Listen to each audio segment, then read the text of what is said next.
my beloved Boss Mike Cervera. Minamalas ho si Jinggoy, ha? Opo, di po ba't kasama ho siya sa, sasampa ng kaso ng ombudsman, sa Sandigan Bayan. Ngayon mga kababayan, yung matagal ng kaso niya, doon po sa may PDAP scam, mga kababayan, hindi pa pala tapos yun. Na-absuelto mga kababayan, yung pong, ano ba yun? Eto na nga, pakinggan nyo na lang, pasok! Ng Korte Suprema ang petisyon ni Senador Jinggoy Estrada na kanselahin ang nakabimbing kasong graft laban sa kanya sa Sandigan Bayan. Kaugnayan ng PDAF o yung Priority Development Assistance Fund Scam. Ayon sa kataas-taasang hukuman, pwedeng hiwalay na usigin ang kasong graft kahit na napawalang sala na siya para sa plunder. Hindi nito kinatigan ang argumento ng kampo ng senador na yun, pwede, yung kanyang kasong graft, yung kasyong pagnanakaw, yung kasyong kurakot, korupsyon, hindi pa pala na aabsuelto. Hindi pa. Mga kababayan ko. Kaya mga kababayan, tuloy-tuloy, kaya niya pinapa-dismiss na. Yan din po mga kababayan yung naging dahilan kung bakit nakulong siya. Sabi ni Arnold Lopez, nakakalito yan, daming hearing. Malamang, malilito ka. Di ba? Kaya yung mga vlogger, mag-iingat kayo sa mga banat nyo, Baka mamaya, mag-hearing kayo sa may Iloilo. Mag-hearing kayo sa Tarlac. Di ba? Mag-hearing kayo sa Samar. Di ba? Mag-hearing kayo sa Sampa Boss Mike. Baka sa Batangas. Ang daming paghihiringan, Kaya tingnan nyo si Banat Bayan, minsan nasa sasakyan na lang naghihiring. Pag inabutan mga kababayan ng oras ng live, sa sasakyan na lang. Bakit? Umiikot po kasi kakatin ng hearing.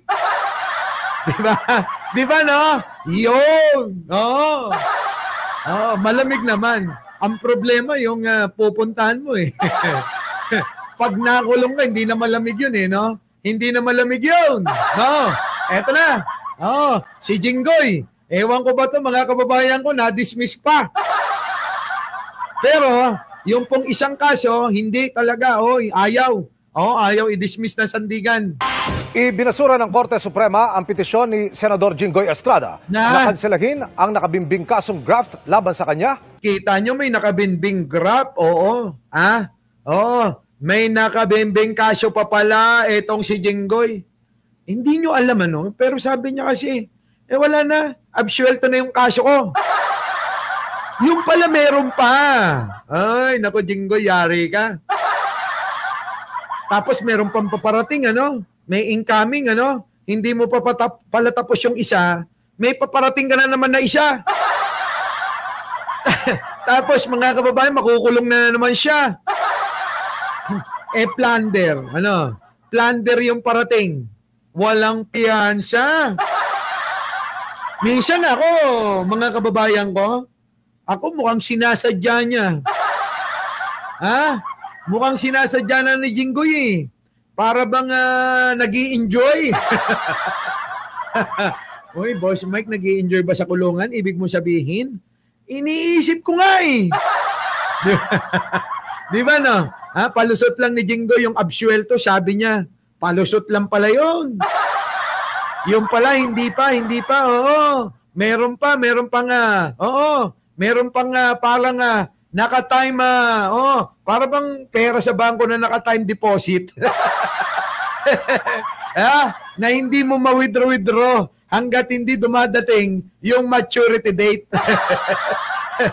Parang ganun, sanay na yan, Sir Mike. Yun na nga, hindi kaya sinasadya niya. Kasi nag-i-enjoy siya sa loob ng kulungan. Siyempre, di ba? Pag nakulong, puro lalaki kasama niyan. Di ba? Alangan naman na babae. O hindi naman siguro, Di ba, Jinggoy? Sa palagay nyo, Hindi kaya? Nag-i-enjoy siya? Boss, busy siya. Dinimanda pa si Robby. Ano didimanda niya ron? Sige, tuloy. Sa Sandigan Bayan, kaugnayan ng PDAF o yung Priority Development Assistant on Scam. Yan yun.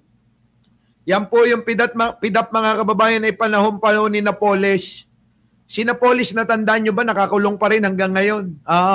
Kataas-taas ang hukuman, pwedeng hiwalay na usigin ang kasong graft kahit na napawalang sala na siya para sa plunder. Nako, napawalang sala sa plunder.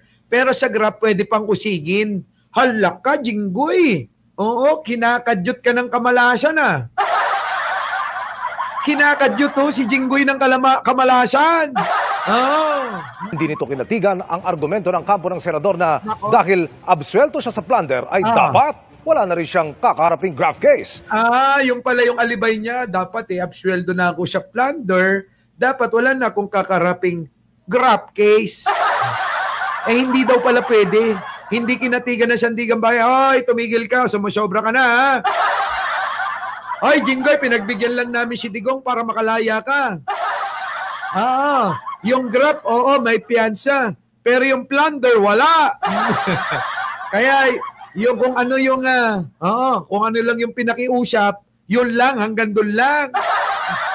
Sumusobra, sumusobra ka, Katwiran na Estrada, alinsunod sa Anti-Graft and Corrupt Practices Act, dapat ituring itong deemed absorb o kasama ng nasaklaw. Pero wala hindi. Hindi sila sinakob. Alam niyo yun, mga kababayan, hindi sinakob na kapag kasama yung isa, dapat saman, dalawa. Magkahiwalay pala yung graft at saka plunder, hiwalay silang dalawa. Oo, di ba? Parang yung si Robitan tuloy. Parang si Robby Tarosa, hindi, iba. Parang si Ellen Adarna at saka si Derek Ramsey silang dalawa. No? Di ba no, naghiwalay, hindi sila ganon yung kaso mo. Oo. Pero alam mo na ba yung chismis na yon? Yung kagat ng labi talaga ni Jinggoy, kakaiba. Alam mo na ba yon? Naghiwalay na silang dalawa ni Ellen Adarna at saka ni Derek Ramsey. Napapakagat labi ka na. Napapakagat labi na. Secret. Hayop na yan, mga kababayan. Si Jinggoy napapakagat labi daw. Tuloy! Ayon sa Supreme Court, hindi nito sakop ang mga kaso ng katiwalian at pandarambong. Maliban na lang nila kung parehong opisyal ng gobyerno ang nagbibigay at tumatanggap ng hindi nararapat na benepisyo na hindi naaangkop sa kaso ni Estrada. Yan, hindi daw naangkop sa kaso ni Estrada yung mga alibay niya. So yan bibilisan lang natin mga kababayan. Si Jinggoy kinakadyot ng malas. Our beloved Boss Mike